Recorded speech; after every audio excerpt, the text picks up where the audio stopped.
I'm Pip Taylor, and I'm setting out to investigate a crime that affects an astonishingly high number of people: rape. When I was a student, narrowly escaped violent assault, so for me, this is personal.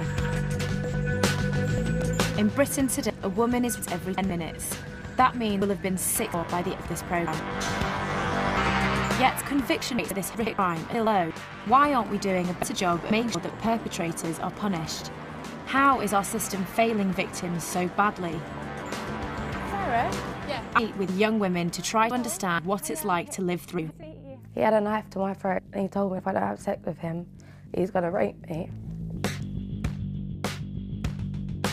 I discovered young people are more vulnerable than ever, and they seriously lack awareness. There are people out there that are doing this and don't realise they're committing a crime. I see that women who've been raped often feel like they're the ones on trial. He accused me of liking rough sex, saying harder, harder during the rape. I thought I was a victim, but at that point, I felt like a criminal. And I confront the people in authority who are supposed to be putting rapists behind bars. Very often people will think it's because we don't believe them, but it's not. But ultimately, I confront our own attitudes and prejudices about who really is to blame for rape.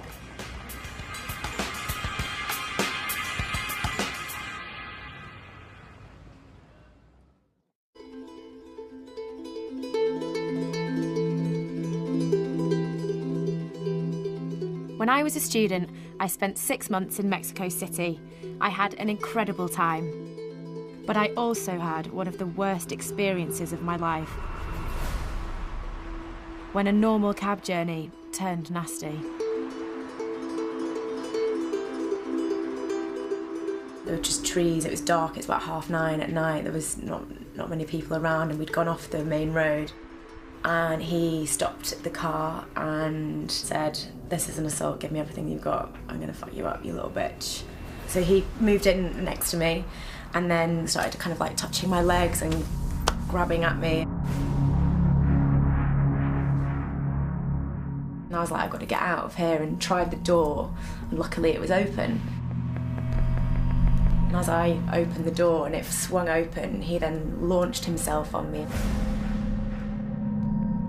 and put his hands around my neck and started strangling me. And because I'd opened the door, I was sort of lying here and all his weight was on the top of my neck. I still, to this day, I have no idea how I managed to kind of, free his grip. Something happened and I managed to kind of rig up from underneath him and pull my legs out and kind of kick back. I just remember running and I didn't look back. And it was really dark and there were just trees everywhere. I managed to get to safety and a friend picked me up.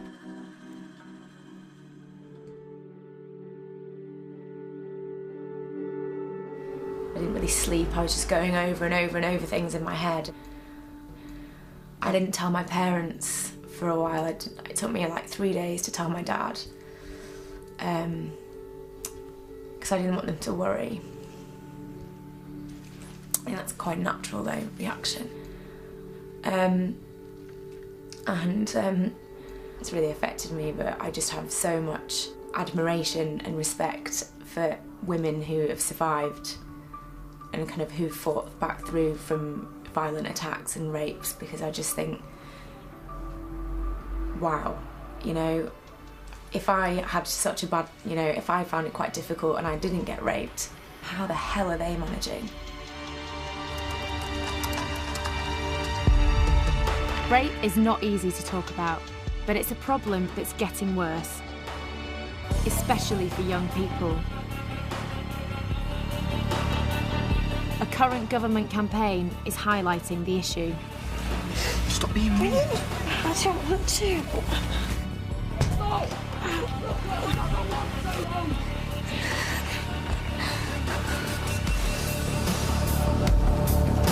I want to find out what's going on.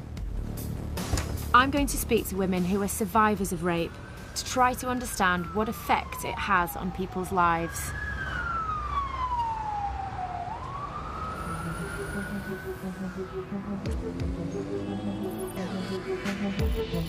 I'm starting in Aberdeen.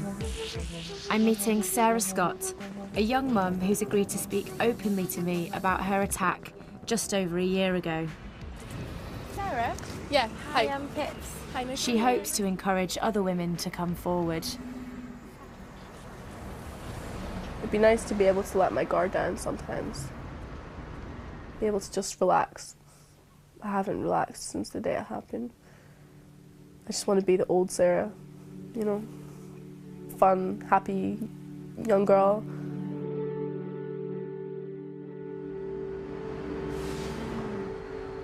It was Christmas time, and like a lot of young people, Sarah and her sister were looking forward to celebrating with a big night out.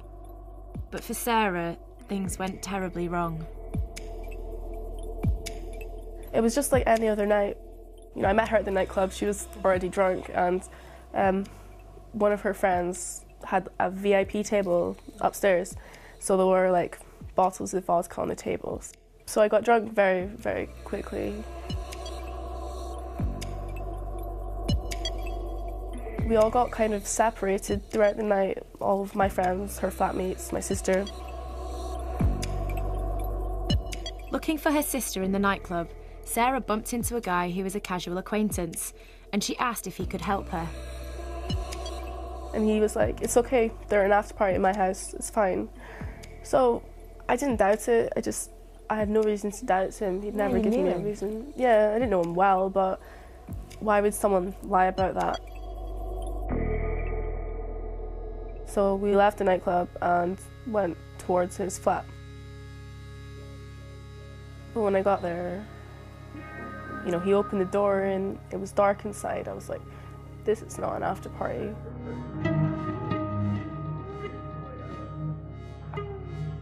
He grabbed me by the arms and forced me into what I suppose was a bedroom. There was a dirty kind of mattress on the floor, and he pushed me onto it, ripped my clothes off, and then raped me twice.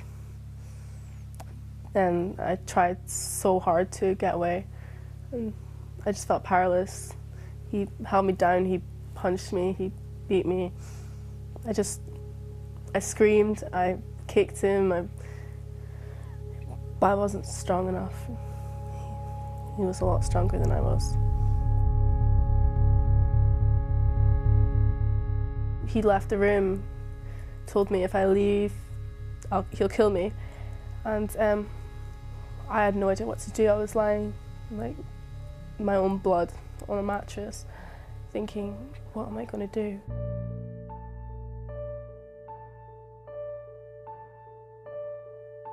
When I couldn't hear anything, I creeped through to see where he was, and I saw him like sleeping on the couch. That's an image that will never leave my head. I'm not sure why, I just see him sleeping on the couch. Sarah ran out of the flat wearing just a bloody dressing gown, looking for someone to help her. I ran past the bed and breakfast, and there were two men standing outside smoking cigarettes. And I walked up to them, you know, hysterical, "Help me, I've been raped." And they just looked at me in disgust. And they didn't help you? No, they went back inside. Alone and exhausted, Sarah collapsed in the street.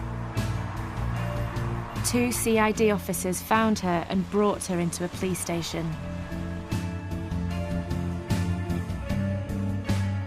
All over my body there were bruises from his hands grabbing me, so I had these little bruises all over me. I suffered from quite severe vaginal tearing and black eye, scratches, cuts.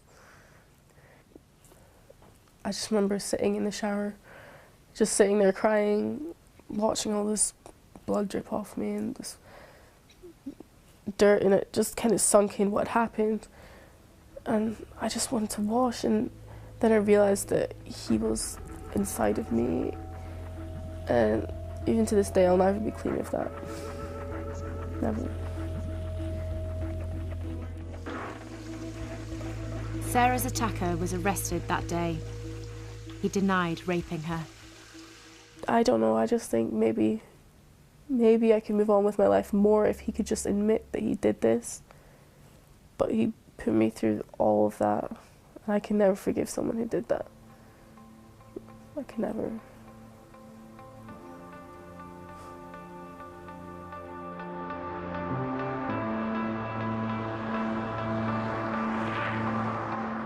Sarah's attacker was found guilty of her rape and sentenced to 8 years in prison.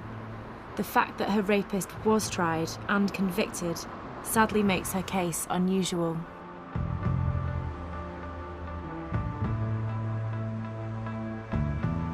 According to the British Crime Survey, over 15,000 people reported being raped last year. But there were just over 1,000 convictions for rape. That's a massive difference. Clearly, something's going wrong, and I want to know what it is. I think part of the problem is our attitude to sex.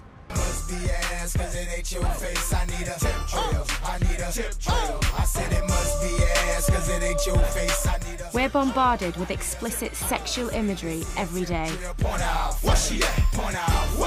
In ads, magazines, TV, phones, the web.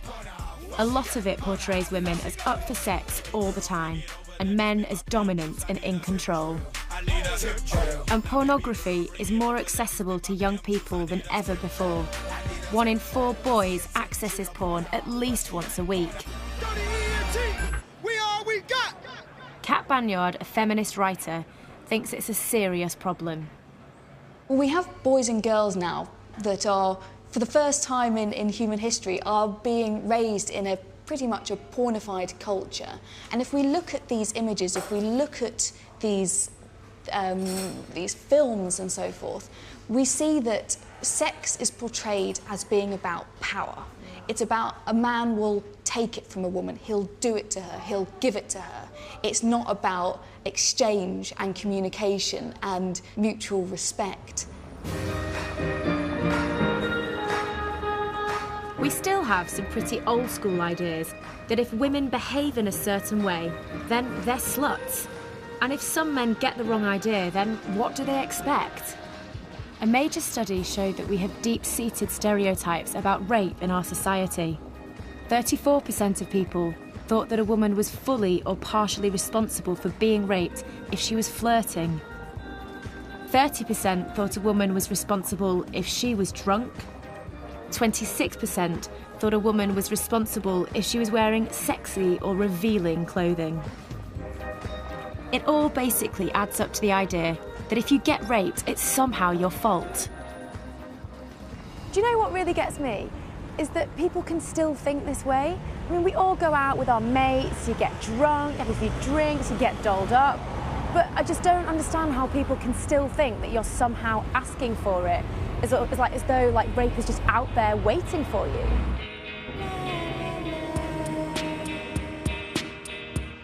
One of the biggest stereotypes is that a rapist will be some stranger in a dark alley. But in fact, most women know their attackers.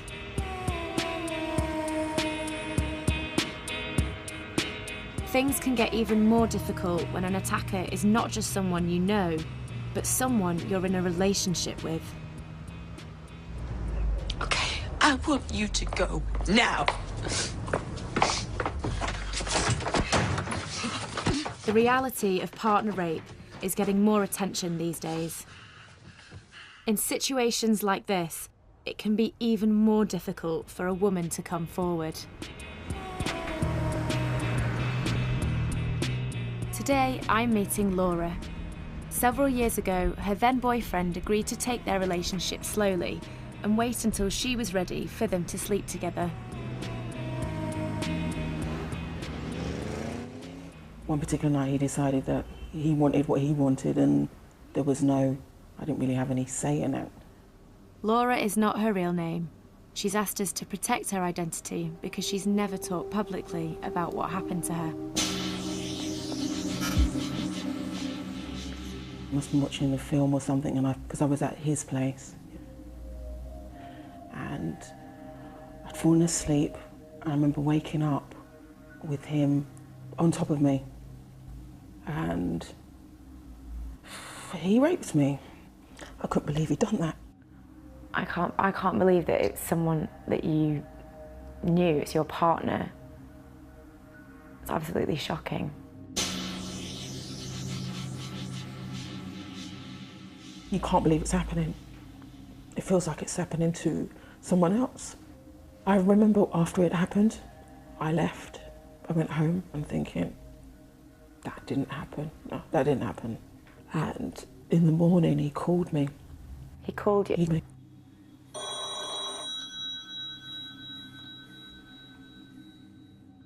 He said, you know, are you okay? And I said, no, I'm not. Don't call me. And he was like, I'm so sorry. I said, just leave me alone.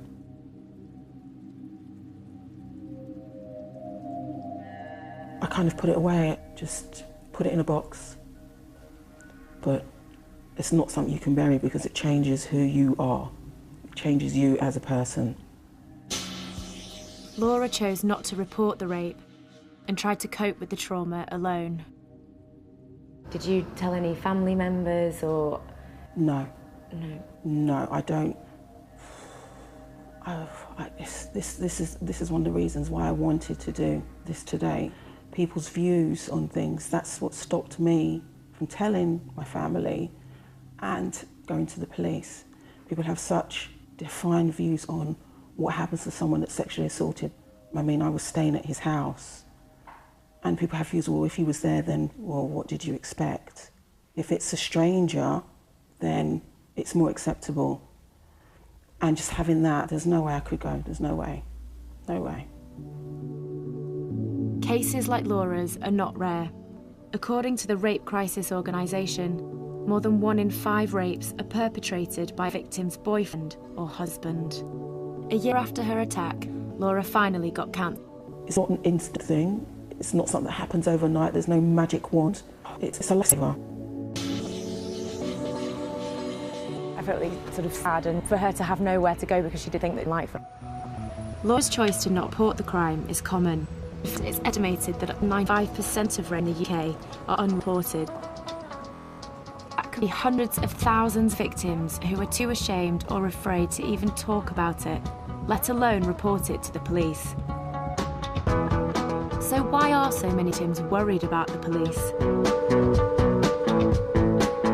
It seems like there's been far too many high-profile reports which have criticised this behaviour.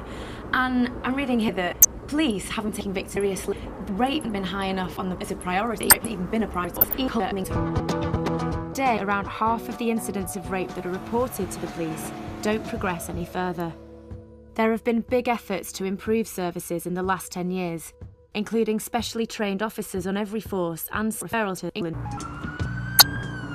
One police force in England that has changed how it investigates rape is Avon and Somerset. Good afternoon. Hi, good afternoon, Pips. I'm DS Roger Dr. DS Roger Dr. Lovely to meet you. Come on through to the team. Thank you. Thanks so much for having us. No problem.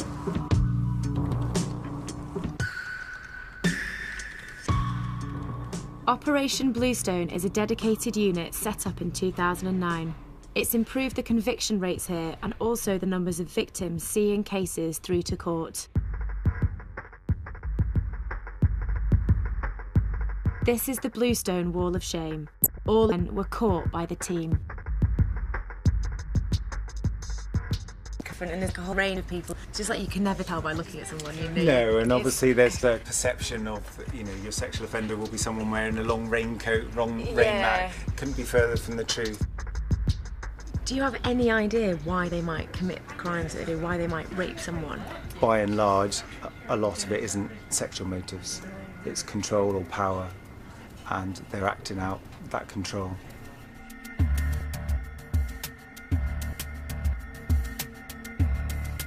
All the officers here volunteered for the unit. They deal with a rape case from reporting to trial, which means a victim gets to deal with the same people all the way through the process. Victims often fear that people won't believe them. What would you say to someone who would like to come forward? We have to investigate all lines of inquiry, but what I'd always say is anyone coming in and walking through the door and speaking to you, that's just a given. Many people have a perception that there are flaws in the system concerning rape cases. Do you feel that in any way? I have a very personal view that sometimes the system feels more kind of biased towards perpetrators. The pressure often is all on the victim. Reporting a rape will usually involve giving detailed statements about the attack, answering questions and going through a medical examination to build up evidence. It's not an easy process for any victim of a traumatic event. And unfortunately, going through this process is no guarantee that your case will even get to court. Today, I'm meeting a young girl I'm going to call Natalie. We have to protect her identity for legal reasons. Natalie was subjected to an attack that's becoming more common, a gang rape. Police say sex attacks involving multiple perpetrators have increased by around 20% in recent years in London alone. In many cases, victims are targeted by guys they know and think are their friends. These crimes are difficult to investigate because nobody wants to turn in their own crew. 4 years just 16, some guys from her area started hanging around with her. At first, they treated her really well. I felt very safe around them. They would always be there to protect me when I went out in parties. They would look after me. So yeah, to me it felt like a very good bunch of friends. Natalie started dating one of them and thought it was a group she could trust. All except for one, the leader of the group. Whatever he said would go in their eyes. Whatever he said to do, they would do it. From the first time I met him, I didn't like him. I didn't want to be around him.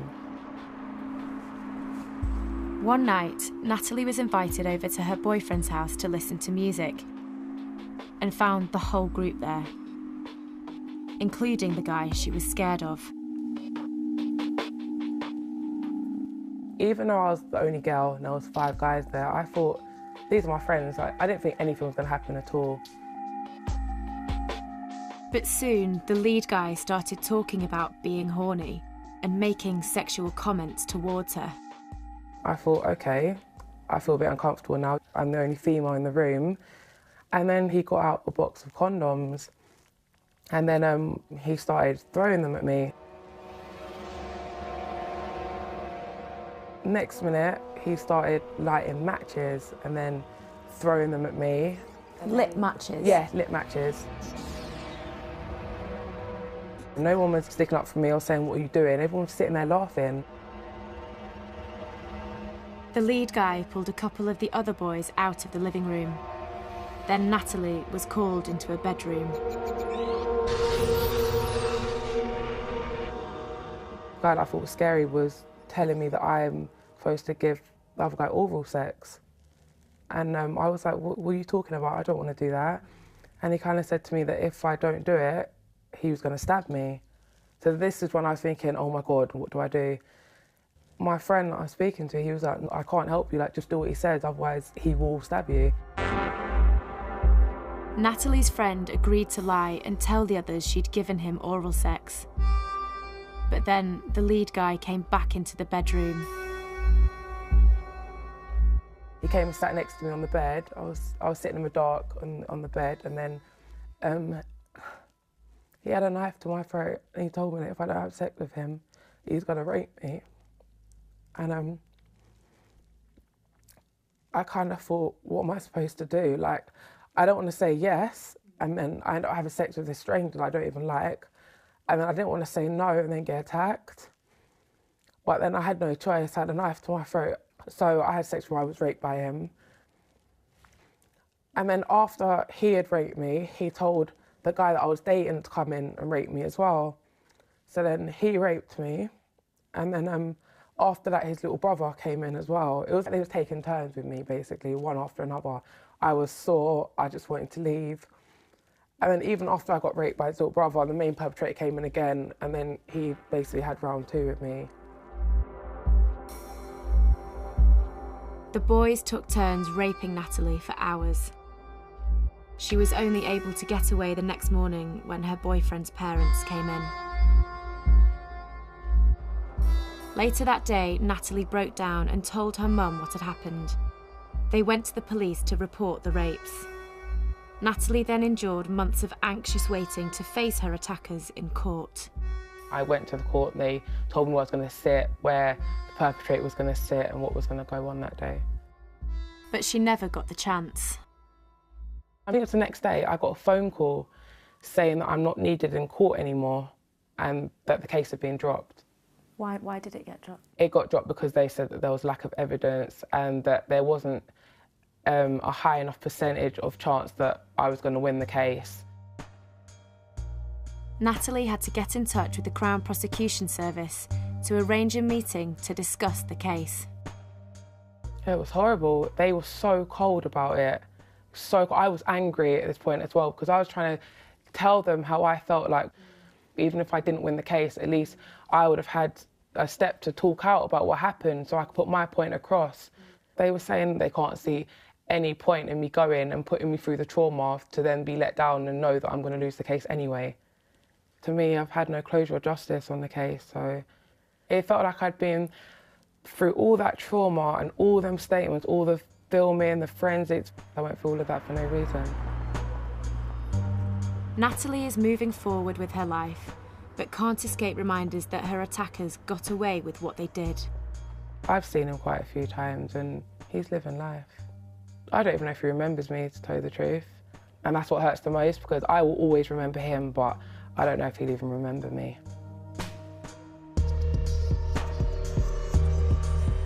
I would like to find out about what really goes on in the CPS because it sounds like they're not really doing their job, or, you know, especially in Natalie's case, that they've done their job badly. I want some answers about what's going wrong. A senior prosecutor from the Crown Prosecution Service has agreed to meet me. Alison, why is it that more cases don't get to court? There are a number of reasons. We look at all the evidence and decide, is a conviction more likely than not? Is there a realistic prospect of conviction? Very often people will think it's because we don't believe them, but it's not. It's we can't demonstrate to the court and to a jury that there is sufficient evidence there. Quite often we find that victims decide they don't want to go through the process themselves. Okay, well, I met a girl who suffered a horrendous ordeal, a multi-perpetrator attack. She reported it to the police. She went through months of preparation for the trial, and then the day before she was meant to go into court, her case was dropped by the CPS due to lack of evidence. Why would something like this happen? I obviously can't comment on that particular case, and I don't know that particular case. But certainly in any case where we are not going ahead, we ought to be explaining to the victim why we're not going ahead so that she understands. The CPS dropped more than half the rape cases brought to them by the police. Ultimately, just 1 in 4 reported rapes actually ends up in court. So if you've been raped and your case does go to trial, you're one of the very few lucky ones. Although, it probably won't feel like it. Where would a victim stand? A victim would have to come all the way. Hannah Camplin is a legal expert for rights of women. They support victims going through a trial. So the victim is actually a witness? Yes, the victim is the prime witness for the prosecution case, so the first witness that they would call. Okay, so they don't get a lawyer? No, the victim has the Crown Prosecution Service lawyer to represent them, but they don't have a lawyer of their own, if you like. I cannot imagine, like, you're standing here and you just know that someone who attacked you is standing there. That must feel horrible. Do people find it really tough? I think everyone who's given evidence would say that they find it's not a pleasant experience at all. I think that some people would experience an element of satisfaction in actually telling people what happened. But I think it's really, really important to appreciate that this can be a difficult process, and the best thing to do is to get as much support and advice as you can do before you actually decide to go through this process.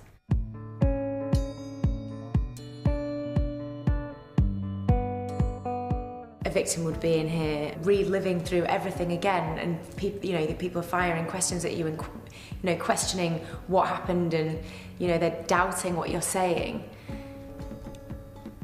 It must be really difficult. Victims now have the option to testify behind a screen or via video link. Some women choose to face their attacker in court, like Sarah, the young woman I met in Aberdeen, but she wasn't prepared for the ordeal she then experienced. I was terrified of him. He was a monster in my mind, and I just needed to face that fear. I really needed to realise that he wasn't this terrifying person, he was pathetic. And at the end of that, I felt good. I felt good. I felt like I had accomplished something, but things changed as soon as the defence stood up. You can't prepare yourself for someone accusing you of things that you haven't done when you're not even on trial, and no one stops them. No one objected, no one said this is wrong. He accused me of liking rough sex. He accused me of saying harder during my rape. Accused me of liking it. General things like that, and it was horrific. It's horrific. I thought I was a victim, but at that point I felt like a criminal.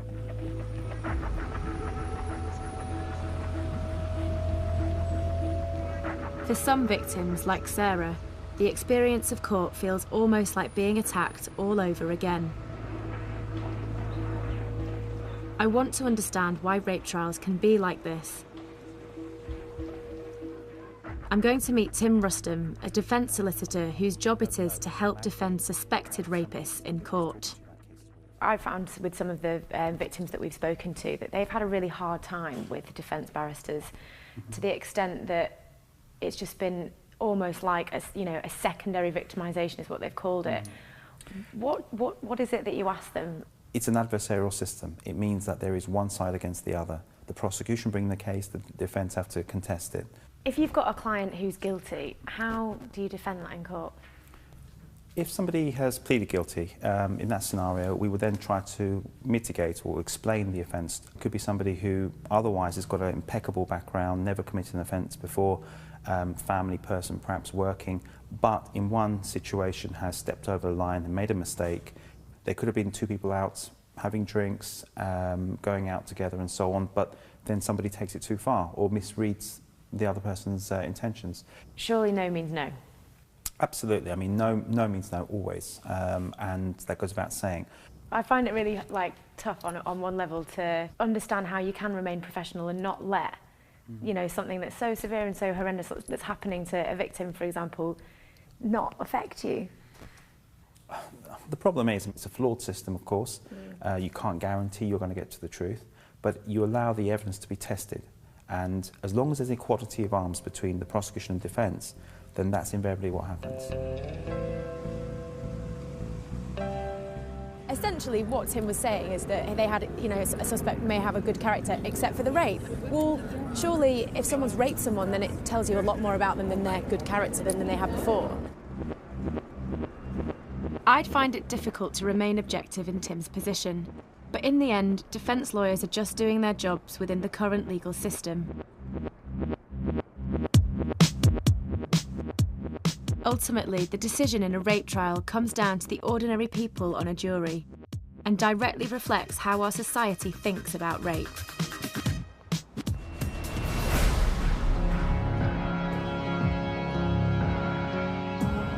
Today, I'm meeting Jane, a young woman raped by a man she thought she knew well. She was staying over at a friend's.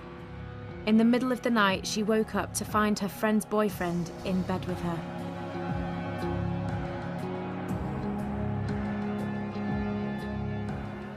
I'd fallen asleep and woke up and he was behind me, raping me. I realised that it had to be him, he was the only male in the house.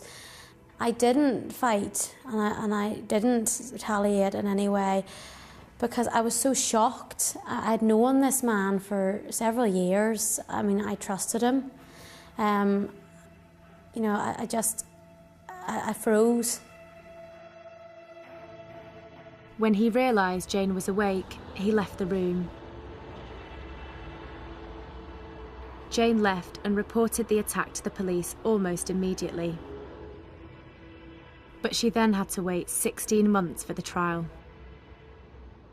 It was the worst time of my life. I would have always said that I was quite a strong person. I was very outgoing, sociable, happy person, and I lost that.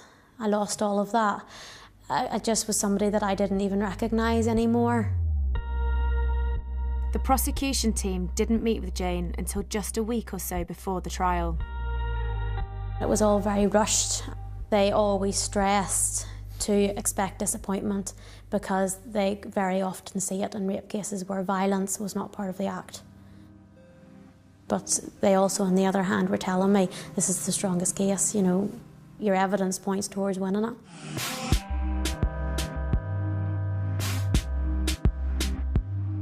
Jane's attacker denied raping her. It wasn't until he was actually on the stand that we found out what his defence was, and that was basically that he couldn't remember, he had no recollection. He was saying that he couldn't remember? Yeah. So myself and my family were sitting in court looking at each other going... It just doesn't add up. It doesn't add up. You know, people have to see through this, you know. How can a jury sit and listen to, I don't remember? And so what if you don't remember? It was never consensual, there was never consent there.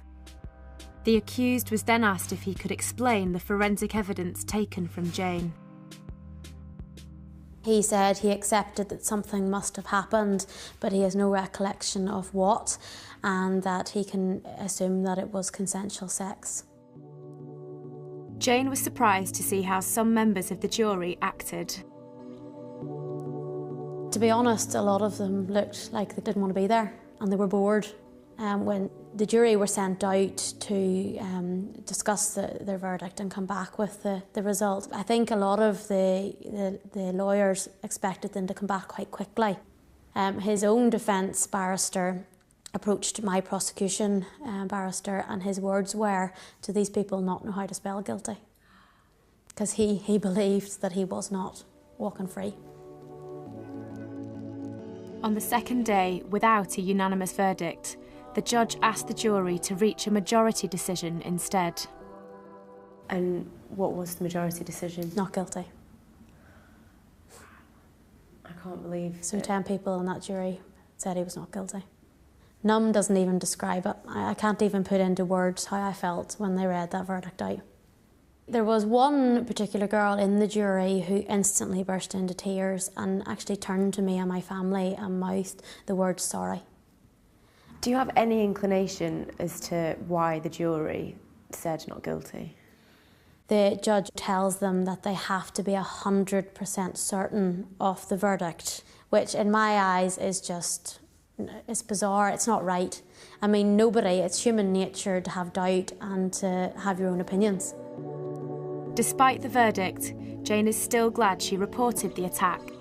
I felt that I had done the right thing, and I didn't let him away with it. I mean, I could have just went home that night and said nothing. I didn't let him ruin me, and I don't know how, but I know I'm here. I survived it, you know.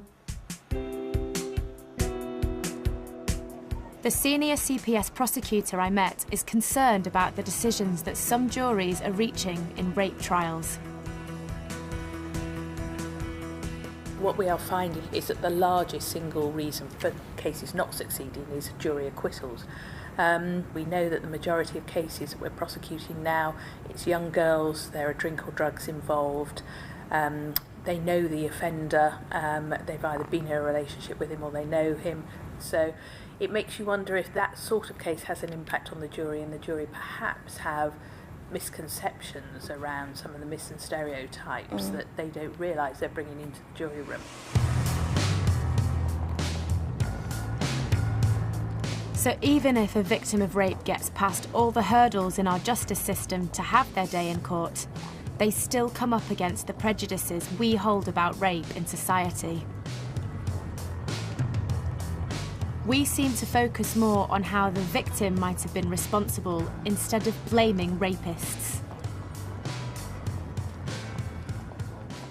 Why is it that so many people are raped but so many perpetrators are not brought to justice? Because on the whole, we don't believe women. We don't believe that this is happening. But the reality is, women are being raped on a staggering scale. But our heads are stuck in the sand, and the criminal justice system has got its fingers in its ears. It's not listening to women, it's not dealing with the reality. It's seen as this natural hazard that women have to be careful of. For example, when they're coming home late at night, when they've been to the pub, they just need to, you know, take the necessary precautions, and if they're responsible, then it'll all be okay. As if it's like the weather. But we're talking about violent acts done for a purpose. You know, people decide to rape. They make a choice, and they have an intent. Rape is not an inevitable force of nature. We can improve our systems for dealing with it, but we should be trying to stop it happening in the first place. Most rapes are perpetrated by a small minority of men. Yet, I almost never hear anyone asking men what they think about rape. So I'm meeting up with a group of young men from a community project in London who are willing to talk to me about it. I want to know what they think of the idea that women could bring rape upon themselves. I don't think anyone could ask for that, but they could put themselves in a situation where it's likely to happen. You know, say a girl's dressed in a certain way, you're in a club, a girl is coming towards you and, you know, you're acting friendly and you're buying drinks and everything seems okay. And then it gets to a point where a guy could be taken that a certain way, thinking, you know, all systems go. So she's leading someone on? Leading someone on, basically. But just because someone's leading someone on, do you think then that could end in rape? It could end, but whether it warrants to end in rape, that's different. I don't think it should. But then again, some girls do seem like they want to have sex because of the way they dress and the way they act around boys. But then again, they're just dressing like that because they're going out nightclubs. Yeah. So. But exactly. Isn't that as just well? Because someone's wearing a short skirt doesn't mean that they want to get loads of action. Yeah. It's the whole thing of how you perceive that person. Because sometimes a woman just wants to look good. Some men just basically don't have understanding of the situation at all. Because women will never tell you about you.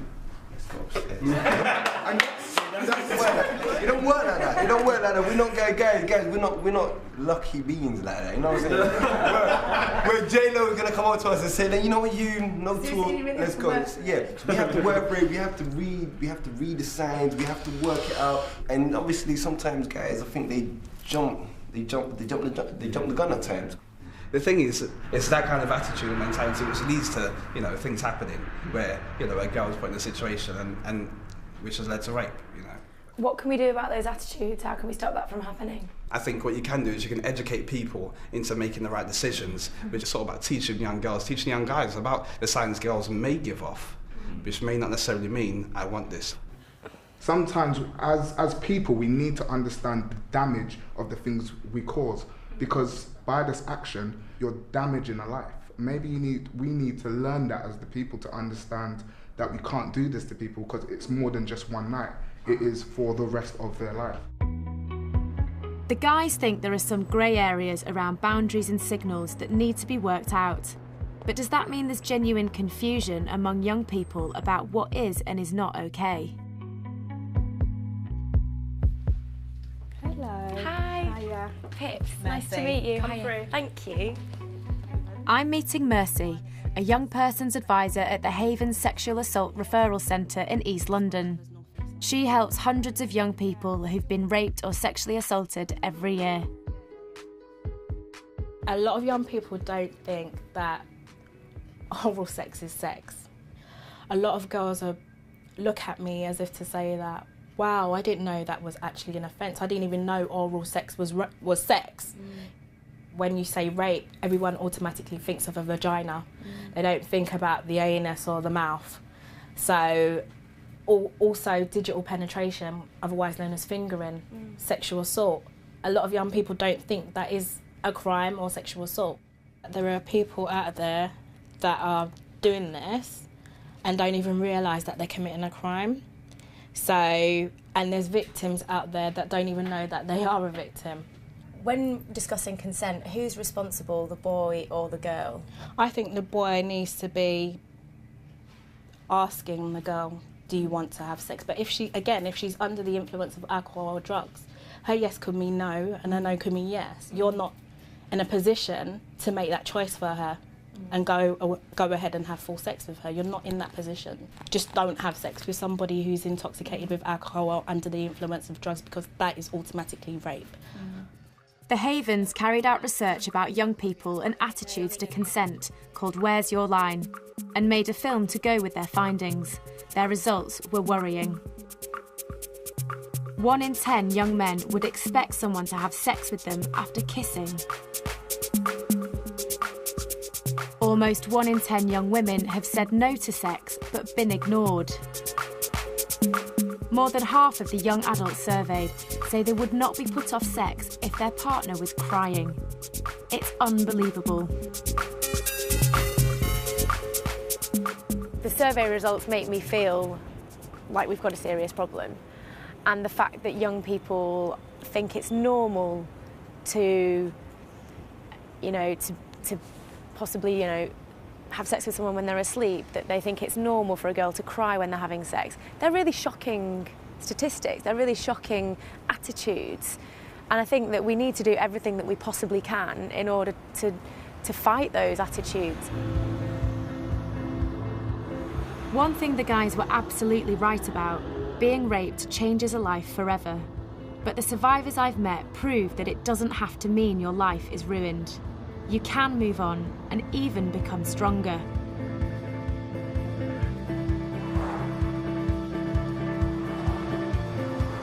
Back in Scotland, I'm visiting a charity for young survivors of sexual assault. Hi, Nicole. Hiya, I'm Pip.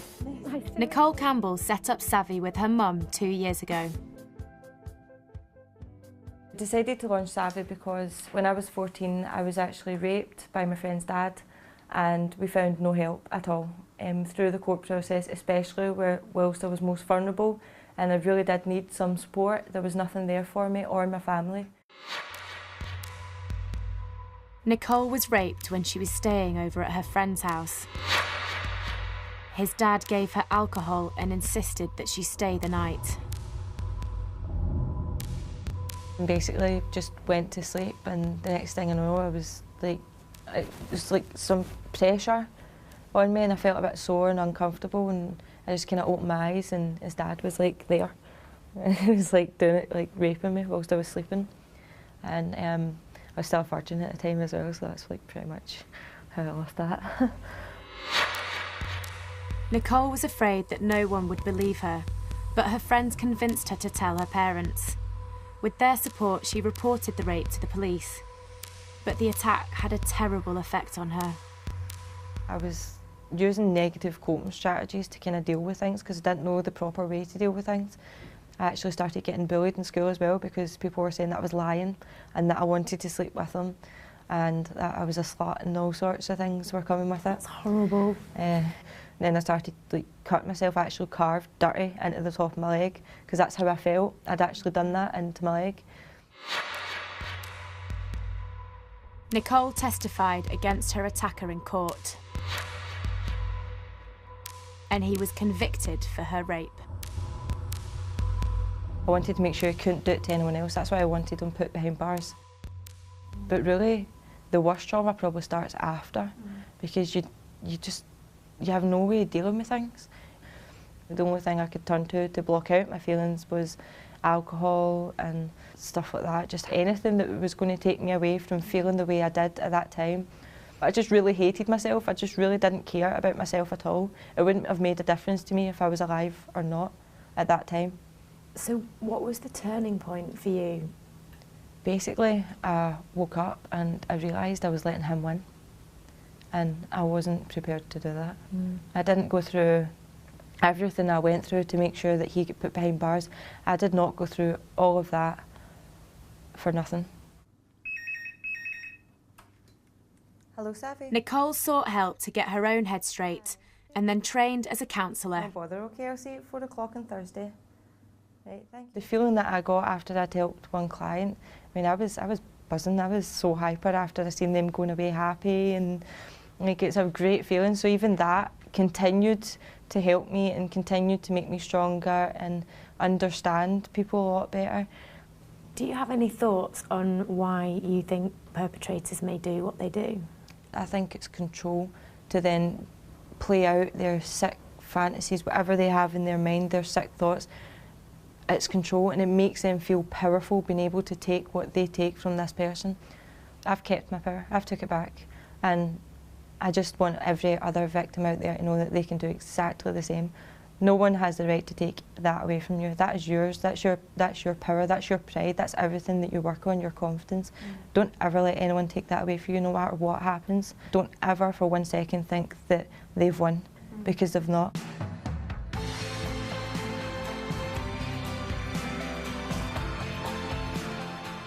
Meeting Nicole really affected me. I think taking one of the worst things that could ever happen to you and finding a way to make it into something so positive takes real courage. I just found it so inspiring, and just, it made me think, what are you doing with your life, you know? It was like, this is so incredible. And I was a little bit embarrassed, you know, you're like, oh, it made me really think, what am I doing to help people? And like, I was just like, what an incredible bird.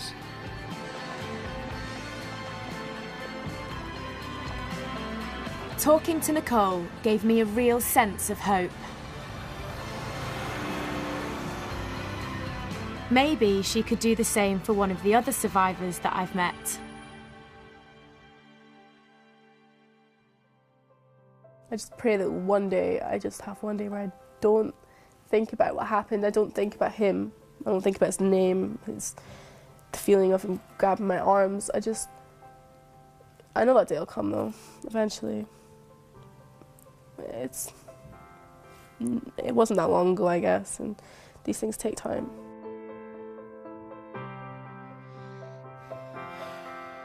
I want Nicole and Sarah to meet. They have a lot in common. Like Nicole, Sarah's rapist was convicted. Hi. Hi. This is Sarah. I'm Nicole. Nice to meet you. Yeah, how are you? How are you? Okay, thank you. Should we grab a cup of tea? Yeah, sounds good. But Nicole's attacker has now been released from prison.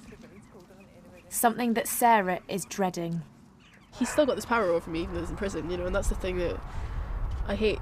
I hate that he still has this power over me, and you know, it wasn't that long ago, it was only just over a year ago, but he doesn't have any control over you. You've put him behind bars. The only reason that I think people do this is because they're powerless themselves. They want to take power from other people, and obviously they've seen that you're a strong person. Now, he is behind bars. You can start to rebuild your life and move forward. Yeah.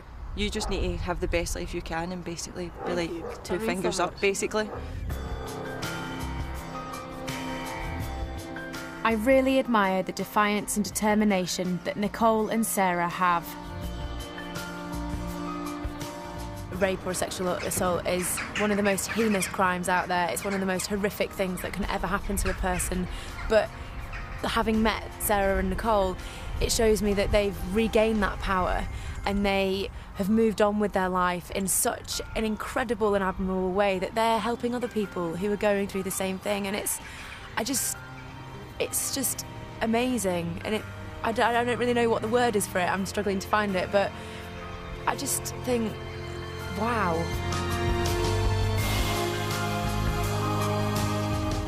For all the bravery and strength of the survivors that I've met, it's pretty clear that women have an incredibly tough time going through the system here in the UK. Even the women who've rapists go to prison. And our society's attitudes to rape and its victims are a huge part of what makes it awful. Rape is still a taboo subject, but the fact is it's happening every single day and we need to start talking about it. You know, victims shouldn't feel like they are to blame or in any way ashamed for what's happened to them. And there are flaws in the system, but I think the biggest flaw is the fact that we fail to see things from the victim's point of view, and that has got to change.